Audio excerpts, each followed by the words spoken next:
দেখছেন মাশাল্লাহ কত সজনে ধরে আছে, ছোট বড় কিছু খাওয়ার উপযুক্ত হয়ে গেছে, তবে সেগুলি খাবো না। এবার হচ্ছে বীজের জন্য রেখে দেওয়ার চেষ্টা করব, জানি না তারপরও হবে কি না। আর এই যে দেখেন সাজনাতে কি জাপ পোকা ধরে গেছে সাজনাতেও। আসলে এটা সাজনা গাছে তো আর বীজ দেওয়া হয় না, বীজ দেই নাই, এই কারণে পোকা ধরে গেছে। কত সাজনা ধরেছে মাশাল্লাহ। তবে আজকে সাজনা গাছ কেটে ফেলবো। কেন কেটে ফেলবো সেটা আপনাদের সাথে অবশ্যই বলবো। দেখেন একটা ডালেই কতগুলা ধরেছে, 4টা সেট হয়ে গেছে। আবার হচ্ছে ছোট ছোট আছে। এই ডালটায় দেখেন এত ছোট ছোট চিকন চিকন ডালেও কত সুন্দর সজনে ধরেছে। আসলে আমার গাছটা না অনেক লক্ষ্মী একটা গাছ, লক্ষ্মী না সরি এই কথা বলতে হয় না। আসলে গাছটা না অনেক ভালো, কি বলবো, আল্লাহ আমাকে এত ভালো একটা গাছ দিয়েছে, আমি অনেক খুশি। তো সাজনা গাছটা আজকে কেটে ফেলবো, একটাও সাজনা ধরছে না। ও হ্যাঁ, আপনারা হয়তো বা অনেকেই ভুল বুঝে বসেছেন যে সাজনা ধরা গাছটা মনে হয় কেটে ফেলছি, না, এটা হচ্ছে তার পাশে যে আর একটা গাছ ছিল সেটা কেটে ফেলছি। আর ওই গাছটা কিন্তু একটাও সাজনা ধরেনি, শুধু শুধু টপটা জুড়ো করে আছে, আমার মাটির খাবারগুলি খাচ্ছে। এজন্যে আজকে কেটে ফেললাম, কাটবো কাটবো করছিলাম, ছোটো দিনের বেলা ব্যস্ততার জন্যে কাটা হয় না, এই জন্যে আজকে কেটে ফেললাম। তো এই যে দেখেন কত বড় হয়ে গেছে, কিন্তু একটুও সাজনা ধরে না। আপনাদের ছাদ বাগানে কিংবা অনেকের সবার ছাদ বাগানেই এরকম কয়েকটা গাছ আসে, যে কোনো গাছ, সুজিদের সজনে গাছ তা কিন্তু না, অনেক ধরনের ফুল ফলের গাছ আসে, বিশেষ করে ফলের। তো ওইগুলিতে দেখা যায় যে ফলন আসেই না, শুধু শুধু টবে জায়গা দখল করে থাকে। তো আপনারা এই কাজটা করে কেটে ফেলবেন না রেখে, যেটা থেকে কোনো কিছু পাবেন না সেটা কেন রেখে দিবেন শুধু শুধু, মায়া বাড়িয়ে কী লাভ বলেন। আমার কাছে না তেমন মায়া লাগে, তারপরেও হচ্ছে যখন ভাবি না শুধু শুধু মাটিগুলি নষ্ট হচ্ছে, আর একটা ওই গাছ না রেখে অন্য গাছ লাগালে হয়তো বা আরও ভালো অন্য কিছু পেতে পারতাম।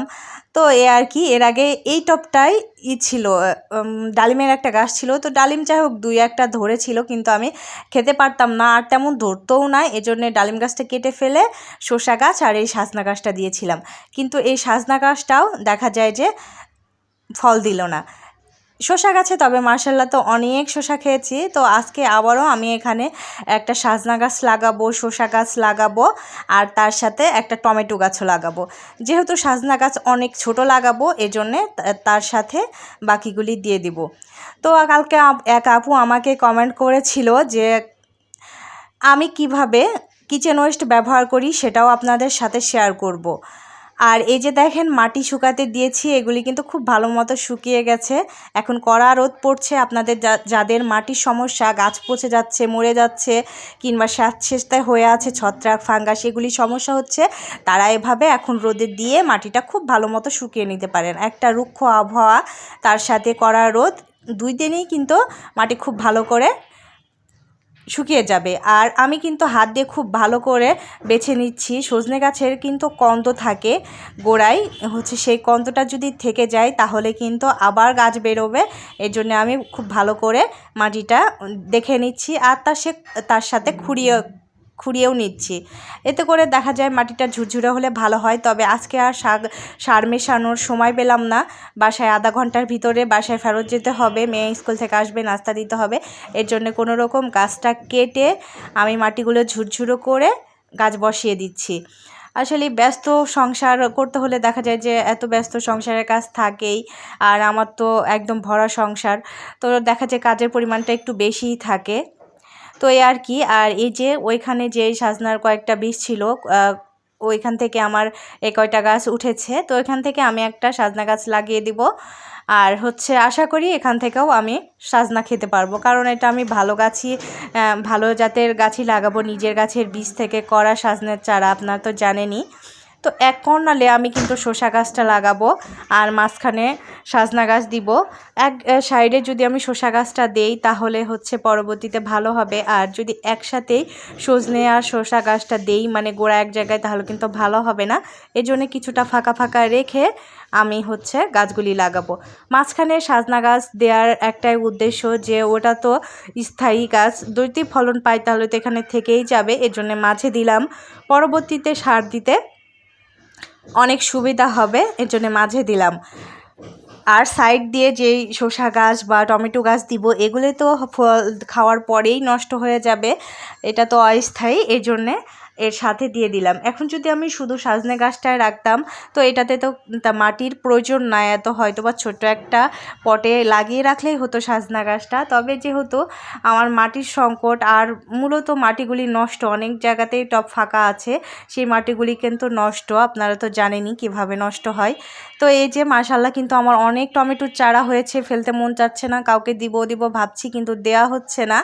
তো দেখি 2-1 দিনের ভিতরে টমেটোর চারাগুলি ফেলে দিয়ে যতটুকু রাখা দরকার ততটুকু রাখবো। অনেকগুলি কিন্তু চারা আছে, আমি এর আগেও দিয়েছি একজনকে, তারপরেও এখন অনেক আছে।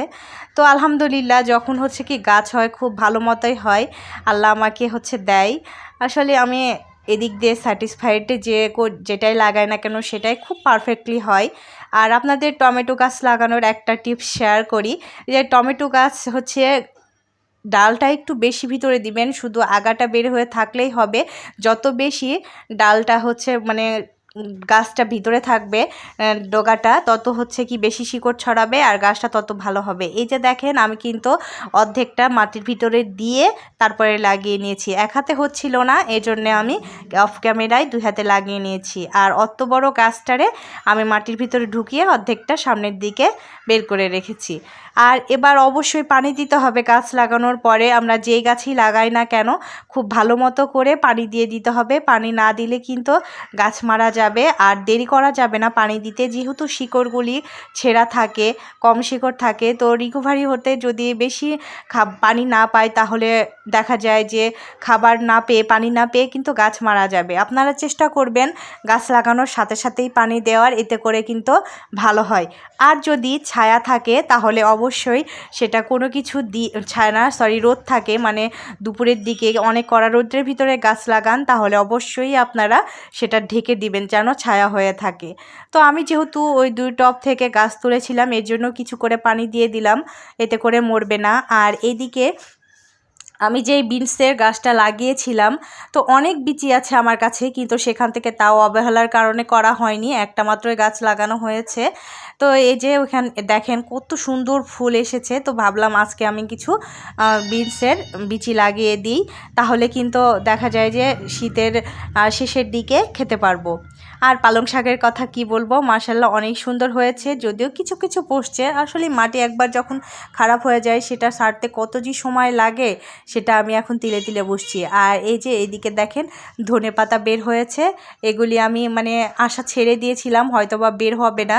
ধনেপাতা গাছ উঠতে যে এত সময় লাগে, বাবারে বাবা, দেখা যায় যে 20 থেকে 22 দিন মতো সময় লাগে। তো আমার কাছে এর জন্য ধনে চাষটা খুব একটা ভালো লাগে না করতে, এতটা সময় লাগে শুধু চারা বের হতে, গাছ বের হতে, আর তো বড় হতে কয়েকদিন লাগে। তো এ আর কি, আর তাছাড়া বাজারে থেকে 10-15 টাকার ধনেপাতা আনলেই কিন্তু অনায়াসে একটা দিন পার হয়ে যায়। এর জন্যে আমার কিন্তু ভালো লাগে না, এত লম্বা সময় অপেক্ষা করতে হয়। যদি শর্টকাটে গাছ বের হয়ে যায় তাহলে কিন্তু খুব ভালো লাগে, একটা আগ্রহ বাড়ে। তো ধনে চাষের ক্ষেত্রে আমার কখনোই আগ্রহ তেমন ছিল না, তবে এক আপু আমাকে বলেছিল যে আপু ধনেপাতা কিভাবে করো একটু জানিও।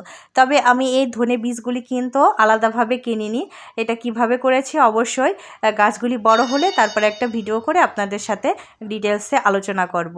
আর এই 2 টবই কিন্তু ফুলকপি ছিল, ফুলকপি চারাগুলি তো নষ্ট হয়ে গেছে, আপনারা মাটির দিকে একটু খেয়াল করলে বুঝতে পারবেন যে হালকা হালকা লাল লাল হয়ে আছে জায়গা জায়গা, ওই জায়গাগুলি তো মূলত ওই যে লিকুইড একটা কেমিক্যাল না ঠিক, রাসায়নিক আয়ুর্বেদিক সার দেয়া, কীটনাশক দেয়া, যার কারণে আমার গাছগুলি কিন্তু মরে গেছে। জানি না আমার এই বীজগুলি হবে কি না, এর আগেও একবার বপন করেছিলাম এই টবেই, তবে গাছগুলি হয়নি, তবে ধনে গাছগুলি মরেনি, জানি না ধনে গাছ হয়তো বা হতে পারে, এর জন্য হয়তো বা মরেনি। এই যে দেখেন এখানে কি সুন্দর কীরকম হয়। আর এই ছোট্ট গাছটা দেখলেন কত সুন্দর, এটা লজ্জাবতী চারা, বীজ থেকেই উঠেছে, ছাদে অনেক বীজ ছড়িয়ে ছিটিয়ে ছিল, তো ওখান থেকেই হয়েছে।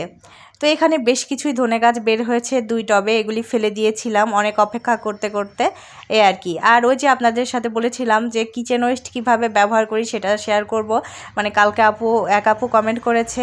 তো আমার কাছে সবথেকে বেস্ট পদ্ধতি এটা মনে হয় যে আনবো আর এইরকম একটা বালতি টবের ভিতরে এক্সট্রা রাখবো, সেটাতে ঢালবো, এটার থেকে যেই লিকুইড সার তৈরি হবে সেটা সরাসরি মাটির সাথে মিশে যাবে, আর ওয়েস্টগুলি পচে যেই শক্ত সার তৈরি হবে সেটা সলিড সার, সেটা কিন্তু আমি আবার এই টবে দিতে পারবো কিংবা নিজের ইচ্ছা মতো ব্যবহার করতে পারবো। তো আমার কাছে কিন্তু এই পদ্ধতিটা অনেক ভালো লাগে।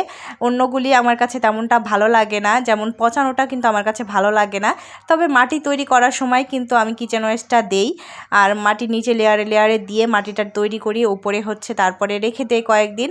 তো ওই রেখে দেওয়ার মাঝেই দেখা যায় যে আমি একটা শাক চাষ করে ফেলি, এতে করে কিন্তু আমার খুব ভালো হয়। এই টেকনিকটা ফলো করতে পারেন আপনারাও।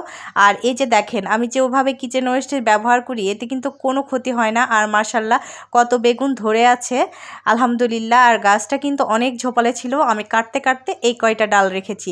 তো আপনারাও কিন্তু আমার মতো এই পদ্ধতিতে হচ্ছে কিচেন ওয়েস্ট ব্যবহার করতে পারেন, তবে খেয়াল রাখবেন একটু যেন বড় টব হয়, তাহলে কিন্তু ভালো হবে। আর শুধু যে আমি এক টবেই করেছি তা কিন্তু নয়, প্রায় টবে হচ্ছে আমি দিয়ে রেখেছি। তো ইদানিং দেখা যায় একটু পাখির অত্যাচারটা কমেছে, যার কারণে ছিম ধরতে শুরু করেছে। আর এগুলি হচ্ছে আমার মায়ের গাছের ছিমের বীজ থেকে করা। আর এই যে দেখেন এই ছিম গাছের টবেও কিন্তু আমি এরকম একটা এক্সট্রা টব করে রেখেছি।